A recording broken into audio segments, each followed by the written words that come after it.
B&B spoilers. Bill Spencer pays his old nemesis a visit. This week on The Bold and the Beautiful, an old rivalry will be revisited when Bill Spencer pays Ridge Forrester visit. Dollar Bill has an axe to grind with his old nemesis, and someone is going to pay for hurting his Katie's feelings at Forrester Creations. Here's what's coming up on B&B. Spoilers down below. Bill and Katie are back together. After months of laying down the groundwork, Bill Spencer's Don Diamont dreams came true on the CBS soap, and Katie Logan, Heather Tom, finally came home. Now that Beatty is back on, Bill is determined to be the best husband he has ever been. When Bill learns that Ridge Forrester, Torsten K., brought in a new PR team behind Katie's back and told her to take some time off, his blood will boil. According to Bold and the Beautiful spoilers, Dollar Bill is going to march over to Forrester Creations and confront his wife's boss. Bill and Ridge's truce is falling apart at the seams. Will the men be at war again by New Year's? Katie's new job. Bill Spencer is going to freak out on his wife's boss, but he also uses Katie's unemployment to his advantage. Bill wants the Spencer family back together and working at Spencer Publications. Ridge Forrester just made it easy for the Spencers to start poaching his employees. Spoilers say Bill will offer Katie a new position at his publishing company, and probably a generous salary that she can't turn down. If Ridge and Brooke really were just trying to help Katie, their plan has officially backfired. Bill Spencer, Jr. drove his black Bentley through the gates of Forrester Creations like a conquering warlord entering a besieged city. The car was polished obsidian, reflecting the angry, setting sun of Los Angeles. Inside, Bill's jaw was set, his signature dollar bill swagger radiating through the imported leather seat. His eyes, usually glittering with ambition, were currently fueled by a protective fury that only one person in the world could provoke: Ridge Forrester. The fashion house, Ridge's Kingdom, stood defiant and elegant against the backdrop of the Hollywood Hills. Bill scoffed. The dressmaker's castle, the land of silks and sentimentality. He knew Ridge had been basking in a period of relative domestic bliss, reunited with Brooke, while Bill himself had been navigating the chaotic fallout from the Luna saga and the subsequent family grief that still hung heavy over the Spencer offices. He had been trying to be the good man, the supportive father, the caring ex-husband to Katie. But good men finish last. And when Ridge, with his typical arrogance, had marginalized Katie in her role at Forrester Creations by bringing in an outside PR firm, Bill's resolve to be good shattered like glass. Nobody touches Katie Logan, Bill thought, gripping the steering wheel. Nobody. He wasn't here just to deliver a verbal lashing. This time, the visit was layered, a master plan conceived in the deepest, most vengeful corner of his mind. He wasn't just defending Katie's honor. He was protecting his leverage, his power, and his chance to finally, irrevocably shatter the delusion that Ridge Forrester was untouchable. He parked illegally in the CEO's reserved spot, slammed the door, and walked past the stunned reception area without a word. His custom-tailored suit jacket flapped behind him like the cape of a titan. He didn't knock. He simply kicked open the door to Ridge's opulent corner office. Chapter 2. The Initial Skirmish. Ridge was standing over a large cutting table, a pencil tucked behind his ear, discussing a new line with Carter Walton. Brooke, radiant and poised, stood beside him, reviewing fabric swatches. The scene, domestic, productive, peaceful, was like a red flag to Bill's internal bull. Well, Bill drawled, leaning against the door frame, his arms crossed. Look at the happy little family playing dress-up. Did I interrupt a moment of pure, unadulterated Forrester genius? Ridge's head snapped up, his brow instantly furrowing into a knot of familiar annoyance. Carter instinctively stepped slightly in front of Brooke. Bill, what in the hell do you think you're doing? Ridge demanded, the pencil suddenly seeming less like a design tool and more like a potential weapon. This is a private meeting. Get out. Brooke, ever the peacemaker, moved forward. Bill, please, whatever this is, let's keep it civil.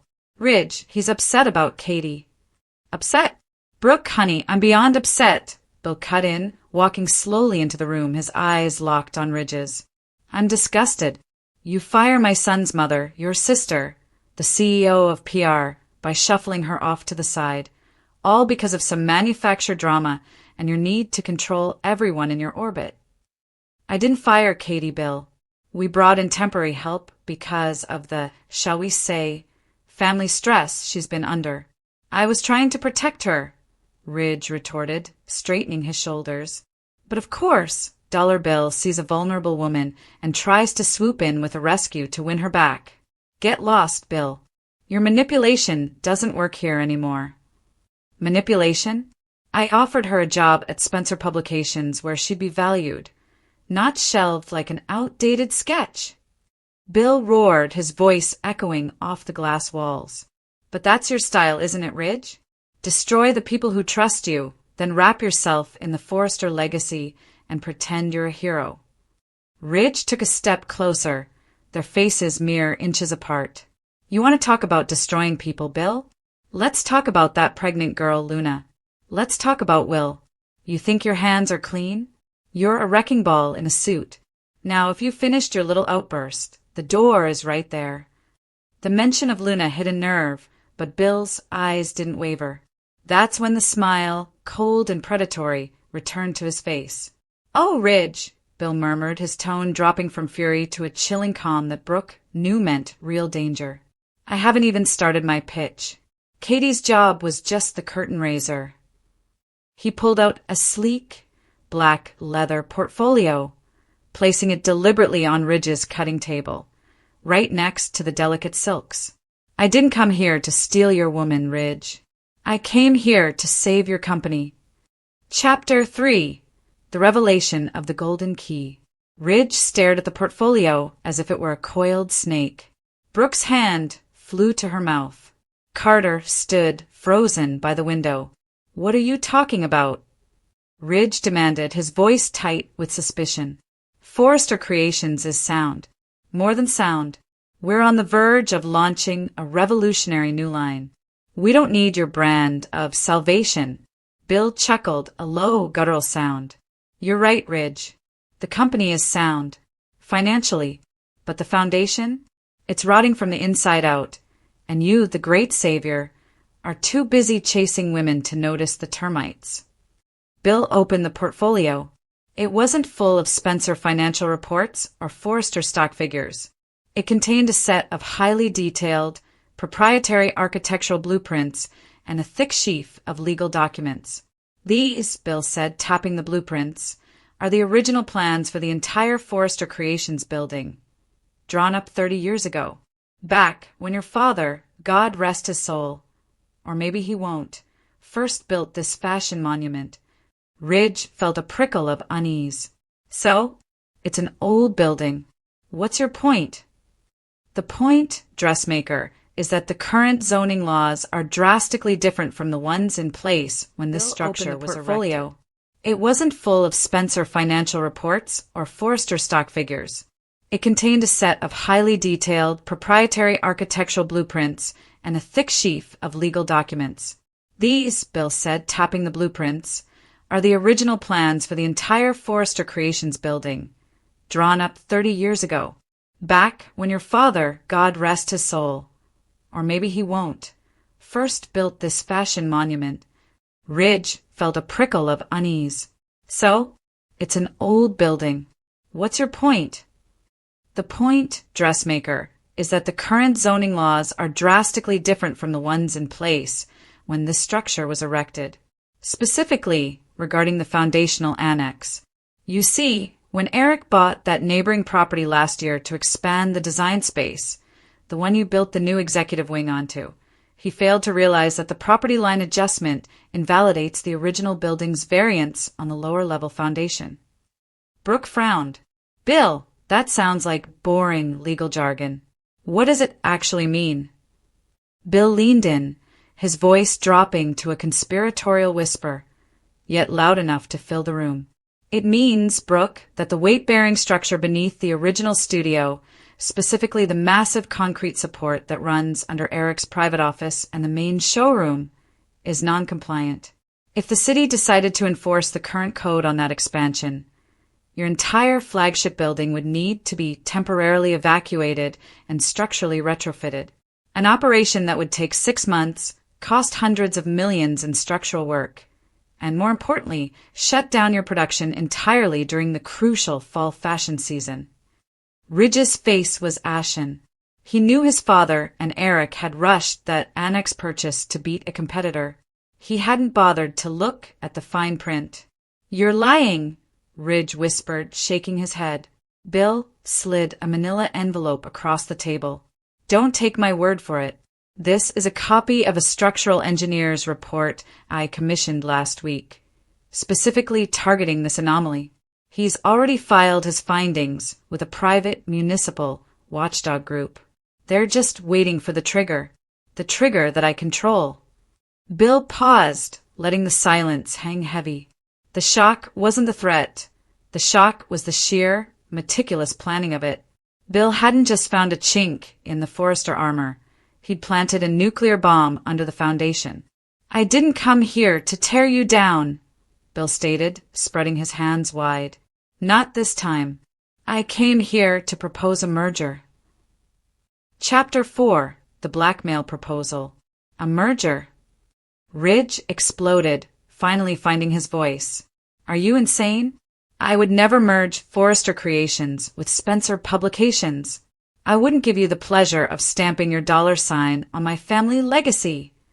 "Don't be sentimental, Ridge. This isn't about the name yet.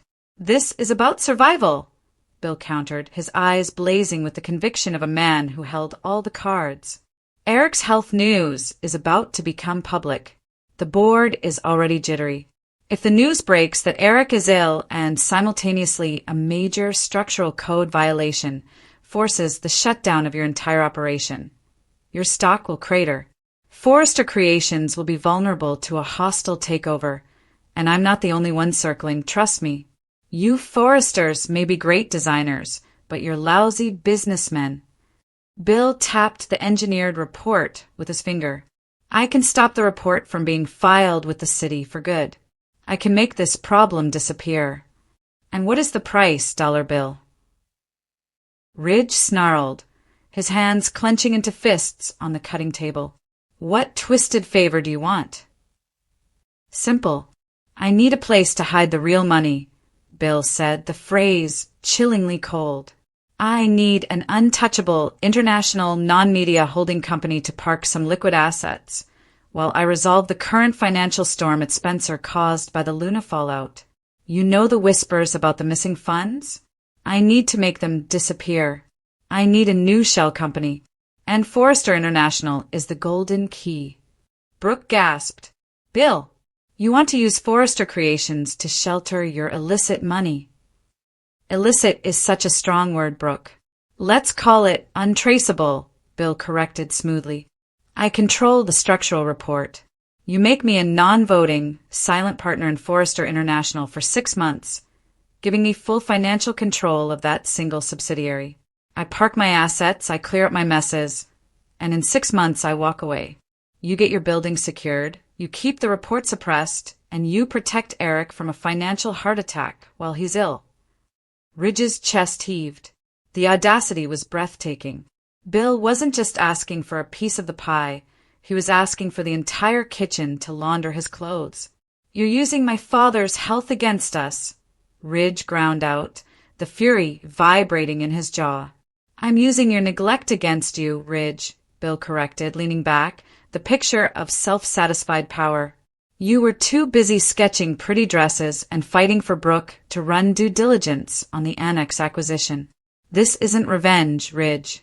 This is a business opportunity that only I, your greatest nemesis, can save you from."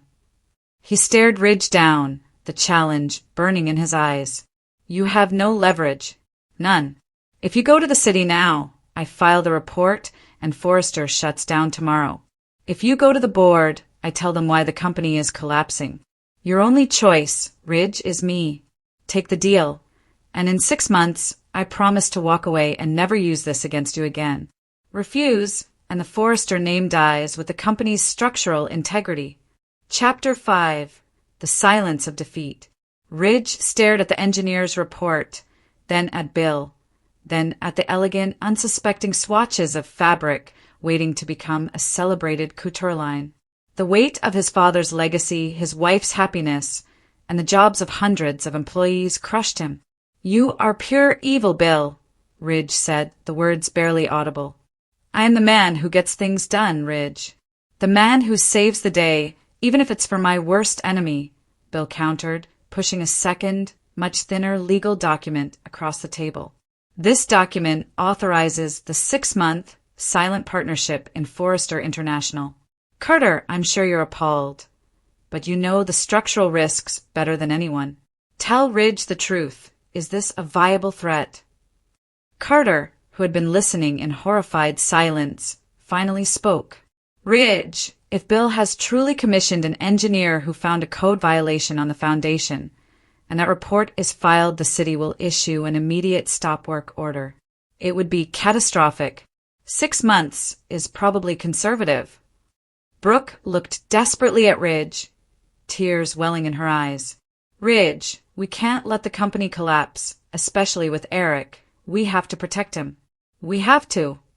Ridge looked at the document, his hand shaking. It was defeat masquerading as a temporary truce. It was the ultimate humiliation, forcing him to accept a life raft from the one man he despised most in the world. "You win, Bill," Ridge choked out, grabbing a pen. "But if I ever find one single trace of malfeasance, one penny missing, or one slight against my family when you're done, I will personally guarantee your prison cell." "Duly noted," Bill said, his smile widening. "But Ridge, if you sign this, you don't call the shots." "I do." Ridge signed the document with a furious, The air in messy the Forrester flourish. Creations executive suite was thick with the scent of lilies and high-octane drama. It was the night of the annual charity gala, a mandatory convergence of Los Angeles's fashion and media elite. On the balcony overlooking the shimmering city, Brooke Logan, draped in an emerald gown that matched the fire in her eyes, was deep in conversation with Ridge Forrester. They were discussing fabrics, but their focus was entirely on the man who had just taken the stage, Bill Spencer. Bill, the formidable media mogul whose life was a continuous series of headline-making decisions, stood beneath a spotlight, looking every bit the ruthless titan he was.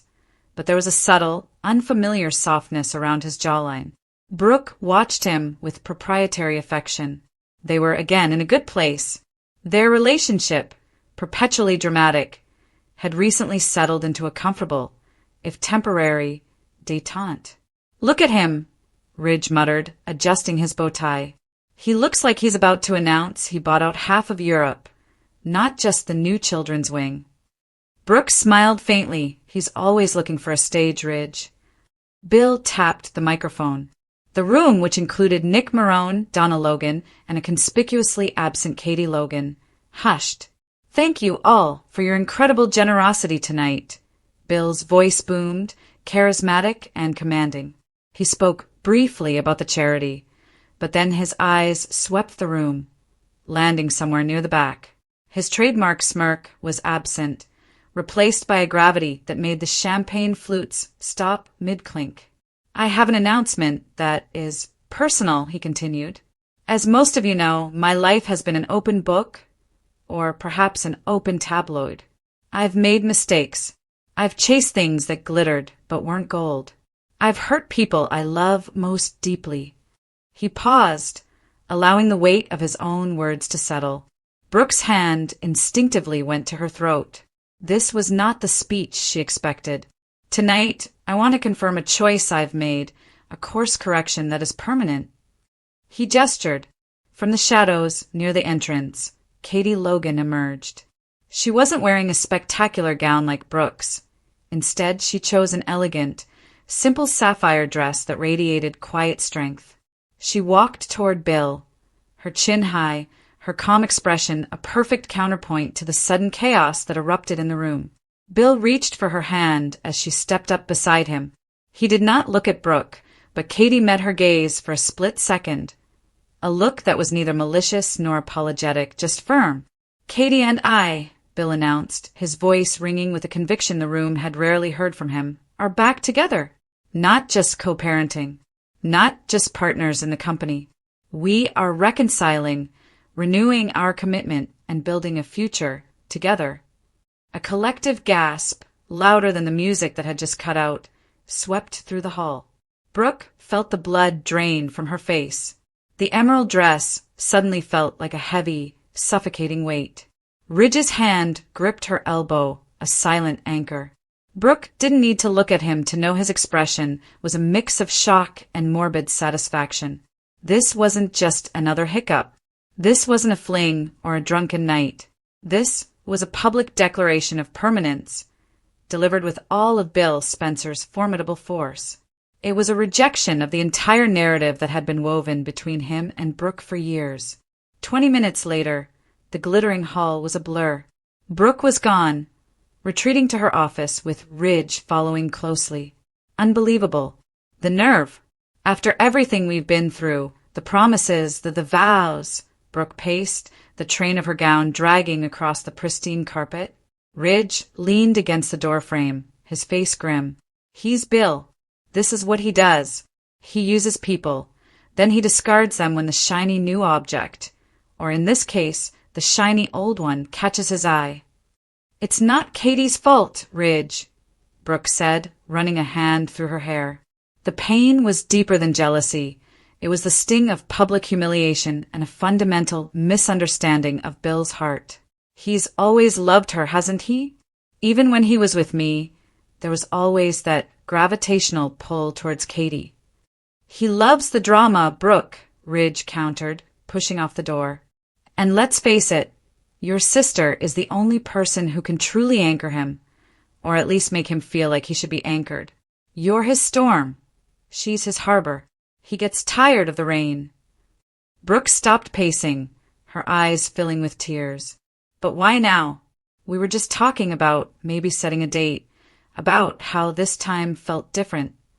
Meanwhile, across town at Bill's penthouse, the scene was one of quiet triumph. Katy was sitting on the sofa, a glass of water in her hand, the adrenaline slowly receding. Bill was pouring himself a scotch, his expression thoughtful.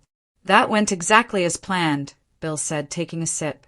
Katy watched him, a slight crease between her brows. "Did it, Bill? Did you have to do it that way? The public announcement, the spectacle." Brooke looked devastated. Bill sighed, setting his drink down. "I had to, Katy. You know why? If I had simply told people, it would have been dismissed as a temporary truce, another family moment to hold well over my head. But out there, in front of the whole world with the cameras rolling, that's ironclad. That's a commitment, stamped and notarized by the press." He walked over and sat beside her, gently taking her hand. His touch was earnest, lacking the aggressive possessiveness he usually displayed. "Look, you and I tried to be apart, and look what happened," Bill said, his voice low and sincere. "I nearly lost everything. I nearly lost Will's respect. I nearly lost my company, and most importantly, I nearly lost you forever to a life of quiet stability. We work. We know each other's worst faults. And somehow we still choose each other. You make me want to be the man I pretend to be on stage." Katy leaned her head against his shoulder. The why was simple and it was complex. It wasn't fireworks or forbidden passion that brought them back. It was a quiet, shared history, a son, and, ironically, the sheer exhaustion of always being involved in the same dramatic love triangle. They had reached a point of pragmatic love, choosing the stability of their family unit over the volatile thrill of passion. "I only agreed to this on one condition," Katy reminded him, lifting her head. "No more games. No more secrecy. You're done with the roller coaster. We are a family, Bill. A united front for Will and for us." "Done," Bill vowed, kissing her temple. "The ride is over. This is the destination." The news, predictable yet shocking, became the only topic of conversation the next morning. It spread through the Forrester offices like wildfire. Nick found Donna in the break room, nursing a cup of tea. "Did you talk to Brooke?" Nick asked, his voice hushed. Donna nodded, her expression sympathetic. "She's heartbroken, Nick. Truly. She always believed she was his one true love, his destiny. To be replaced so publicly by her own sister," she shook her head. "It's cruel." "It's Bill," Nick repeated the common refrain. "But credit where it's due. Katie is formidable. She's the only one who ever truly got him to stop and think about the consequences. Maybe this time it sticks." "Maybe," Donna said doubtfully. "But what about their son, Will? He's the real reason, isn't he? They owe him stability." "The logistics are a nightmare," Nick mused. "How does this affect the dynamic at Spencer Publications? Katie is still a part of the media empire, whether she's running it or just Bill's wife." Later that afternoon, Bill and Katie arrived at Spencer Publications, their hands clasped. They walked through the lobby, usually a hive of hurried activity, which now stood still, filled with hushed whispers and mobile phones snapping pictures. In his opulent office, they found Liam and Wyatt waiting, expressions ranging from resigned acceptance, Wyatt, to outright skepticism, Liam. "So, Dollar Bill is finally settling down," Liam said, crossing his arms. "Again. For how long this time, Dad? Until the next argument or until the next time Brooke is available?" Bill released Katie's hand and faced his son's. He knew this would be the hardest sell. "That's fair, Liam," Bill admitted, surprising everyone. "I've given you every reason to doubt me. But let me tell you something about this decision. This isn't a romantic whim. This is a covenant. Katie and I realize that the best thing we can do for ourselves, for Will, and for this entire company is to be unified." Katie stepped forward. "This is a business decision as much as a personal one. When Bill and I are working together, the company is stronger. When we are fighting, everything suffers. We are partners in life and in this empire. We are not interested in repeating the past." Wyatt was the first to soften. "I believe it, Katie. You've always been the voice of reason. I just hope Dad understands the gravity of the public declaration he made last night. There's no easy going back from that." Bill grinned, the old sparkle returning to his eye. "Going back? Never. Only forward. The press is already calling us the ultimate power couple, the Cat-Bill merger." "Don't call us that," Katie said, rolling her eyes, but a genuine smile touched her lips. The final and most wrenching confrontation came that evening. Brooke had insisted on meeting Katie, not for a fight, but for clarity. They met at a quiet restaurant where they could talk without interruption. Brooke looked tired, the magnificent gown replaced by a simple trench coat. Katie arrived looking serene and focused. "I needed to know, Katie," Brooke began, her voice raw. "Was this done to hurt me? Because it feels like it. It feels like years of love were dismissed in one speech." Katie looked at her sister with deep compassion. "Brooke, I swear to you, this has nothing to do with you. This is about Will, and about Bill and me realizing that we are inextricably linked. We have a solid foundation, even if it's covered in scars. We share a dream for our son and a vision for the company that is clearer when we aren't fighting." "But you know how I feel about him," Brooke pleaded. "You know I was with him. How could you?" "And you know how I feel, Brooke," Katie retorted gently. "I was Bill's first true love, the mother of his son, and the only one who ever really saw the scared boy beneath the ego.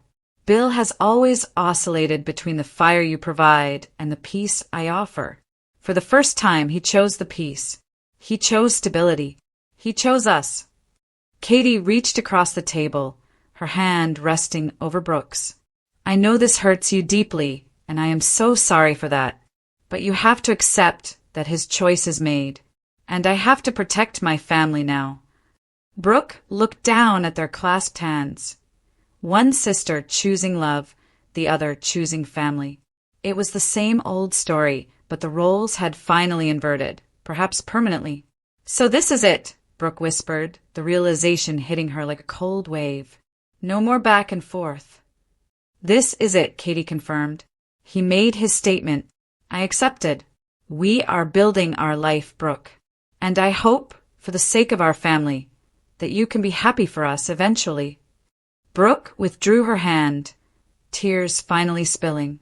She knew, deep down, that Katie was right. Bill's bombastic public declaration was his way of burning the bridge behind him, forcing himself onto a stable path. He had chosen the steady current over the tempestuous wave. As Brooke stood to leave, she realized the shock was wearing off, replaced by a painful, necessary clarity. The headline, Bill and Katie are back together, wasn't just shocking news. It was the final, definitive end to her chapter with Bill. And in the silence of that truth, Brooke found the first flicker of freedom, knowing she no longer had to wait for the next inevitable disaster to define her life. The great love triangle had finally been resolved, and the world and her family would have to adjust to the powerful, unified force of Cat Bill.